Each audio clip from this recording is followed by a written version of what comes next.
نے ہمیں ایک نماز عطا فرما دی جس کو ہم آج صلاۃ التراویح کہتے ہیں۔ میرے نبی کے زمانے میں اسے قیام اللیل کہا جاتا تھا، اس لیے حضرت عائشہ رضی اللہ تعالیٰ عنہ کی روایت ہے جس سے 8 رکعت والے حضرات استدلال کرتے ہیں کہ رمضان اور غیر رمضان میں اس کو امام بخاری نے قیام اللیل کا ہی عنوان دیا ہے، آپ نے 11 رکعت سے زیادہ نماز نہیں پڑھی۔ ایک ضعیف روایت میں ہے کہ آپ نے 3 دن پڑھائی نماز، یہ تو صحیح روایت ہے۔ کتنی رکعت پڑھائی؟ تو ایک ضعیف روایت میں ہے کہ 20 رکعت پڑھائی۔ اچھا، ضعیف روایت سے عبادت ثابت نہیں ہو سکتی حکم شرعی، تو جب حضرت عمر رضی اللہ تعالیٰ عنہ نے سب کو، میرے نبی کے دور میں 3 دن کے بعد آپ تو آئے نہیں کہ کہیں فرض نہ ہو جائے، تو صحابہ اپنے طور پر قرآن سنتے تھے ٹولیوں میں۔ صدیقی دور میں 2 سال وہ فتنوں میں گزرا، تو اس میں بھی اسی طرح چلا کہ ٹولیوں میں ہوتے تھے۔ حضرت عمر رضی اللہ عنہ کے زمانے میں حکومت مضبوط ہو گئی، طاقتور ہو گئے، تو ابتدائی سالوں میں نہیں، چند سالوں کے بعد اب مسجد میں تشریف لائے تو لوگ اس طرح کوئی 4 ادھر 4 ادھر 5 ادھر 10 ادھر 20 ادھر، تو کہنے لگے ان کو ایک امام پہ جمع کر دیا جائے تو کتنا اچھا ہوگا۔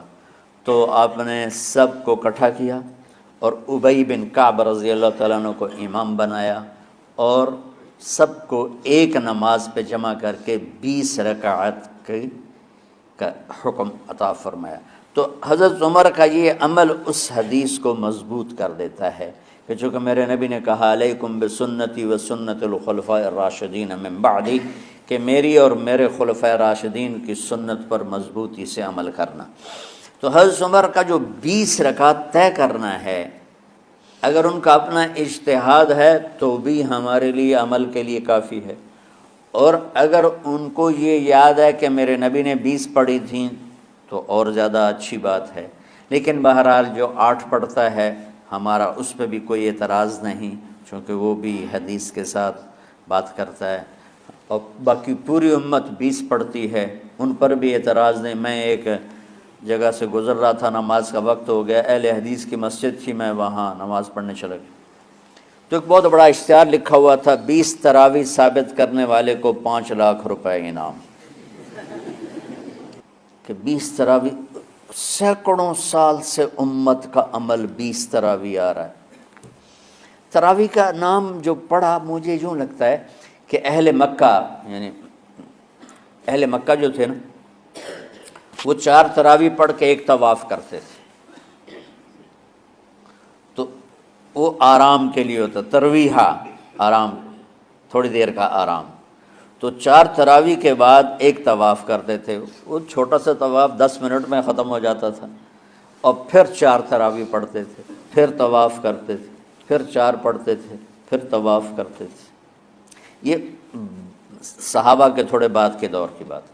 تو مدینے والوں کو پتہ چلا کہ مکے والے تو یہ کرتے ہیں، وہ کہنے لگے اساں کی کریے، انہوں نے کہا اسی 40 تراویح پڑھیں گے، 40 رکعت، وہ 40 رکعت پڑھتے تھے۔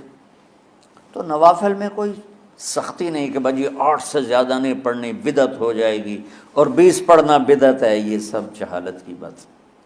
اور یہ 8 پڑھ رہے ہیں یہ غلط ہے، یہ بھی حماقت کی بات۔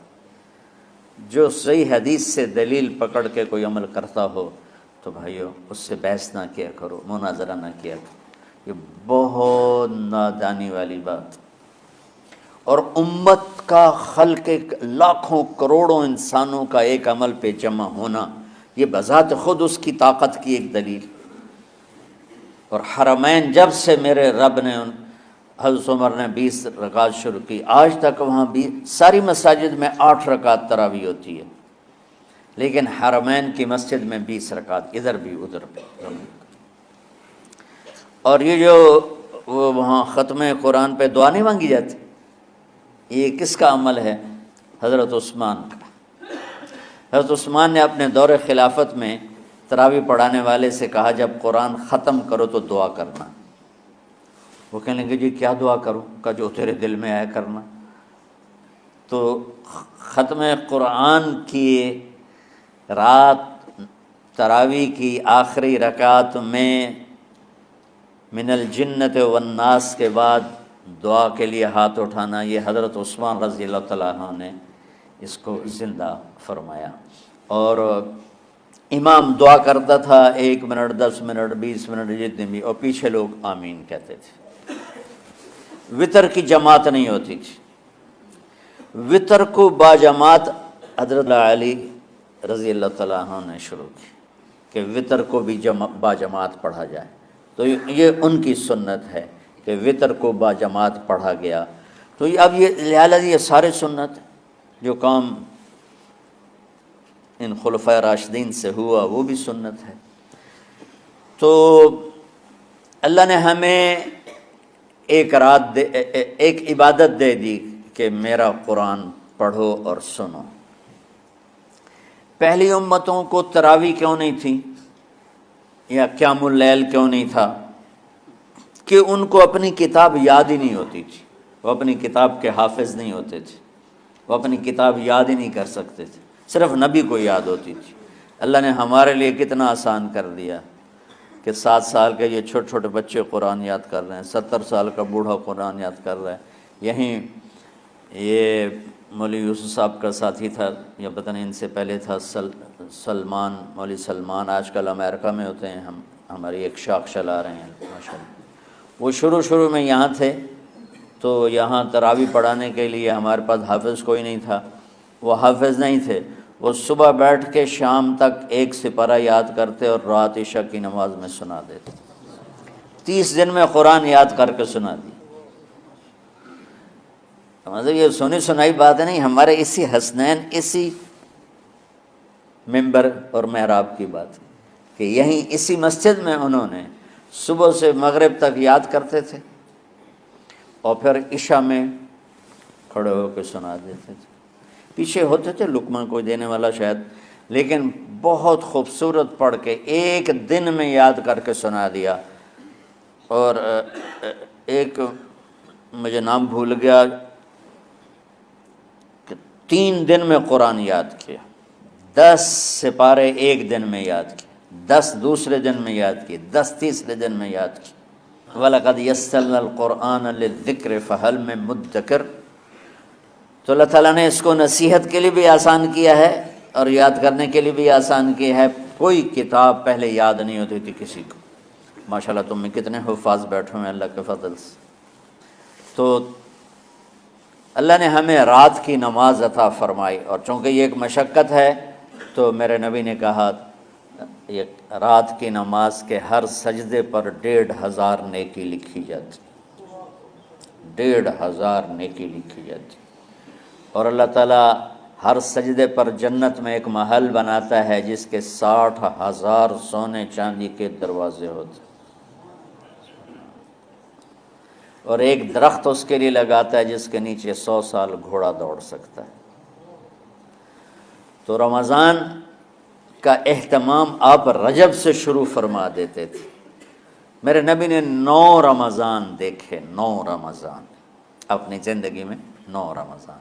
10ویں رمضان سے پہلے آپ اللہ کے پاس تشریف لے گئے۔ آپ کی زندگی میں روزے فرض ہونے سے آپ کی وفات تک 9 رمضان گزرے، اور میں قربان جاؤں اپنے نبی پر،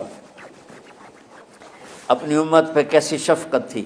آپ سحری کھاتے تھے بالکل آخری وقت، ادھر بلال اذان دے رہا ہے اور ادھر آپ آخری لقمہ کھا رہے ہیں، اور ادھر سورج نیچے ہوا اور آپ کھجور منہ میں۔ ایک آدمی اوپر کھڑا ہوتا تھا مدینے میں تو وہ چھت پہ، گھر کی چھت پہ کھڑا ہوتا تھا، سفر میں ہے تو وہ کسی پہاڑی پہ کھڑا ہوتا تھا۔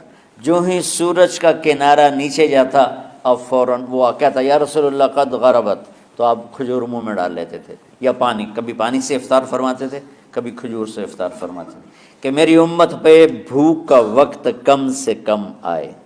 آج کل جو یہ ہمارے افطاری کے اوقات ہیں نا، یہ سورج ڈوبنے کے بھی 2-2.5 منٹ بعد کے ہیں کہ احتیاطاً، ٹھیک ہے چلو احتیاط کر لو کوئی مسئلہ نہیں، لیکن اصل ہے ادھر چونکہ اب سورج ہمیں نظر ہی نہیں آتا ہے، اس طرح ہم گھرے ہوئے ہیں شہروں میں، دیہاتوں میں بھی اب اس طرح کا ماحول ہے کہ وہ نظر نہیں آتا ہے، تو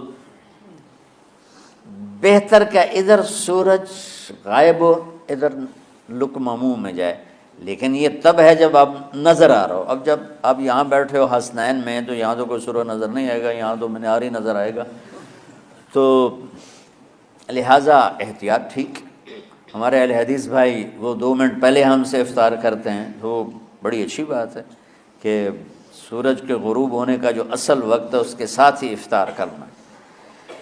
اور سحری میں ایک واقعہ سناتا ہوں۔ آپ سحری کھا رہے تھے، بکرے کی سری پکی ہوئی تھی، تو مولا علی رضی اللہ تعالیٰ عنہ اور عرباض بن ساریہ رضی اللہ تعالیٰ عنہ آپ کے ساتھ کھانا کھا رہے تھے۔ تو حضرت بلال ہے، یا رسول اللہ وقت ختم ہو گیا ہے، میں اذان دینے جا رہا ہوں، آپ برائے مہربانی کھانا پینا بند کریں۔ اور یہ کہہ کر چلے گئے۔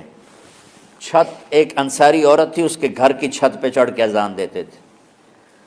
چڑھنے لگے تو پھر واپس آئے کہ دیکھوں اللہ کے نبی نے کھانا چھوڑ دیا یا نہیں۔ آ کے دیکھا تو وہ کھا رہے تھے۔ انہوں نے کہا یا رسول اللہ واللہ لقد اصبحت، یا رسول اللہ اللہ کی قسم سحری کا وقت ختم ہو گیا، صبح ہو گئی۔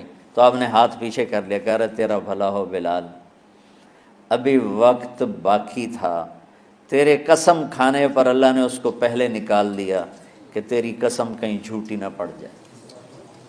تو حضرت علی نے فرمایا کہ اگر بلال قسم نہ کھاتے تو جب تک میرے نبی کھاتے رہتے صبح صادق نہیں ہونی تھی۔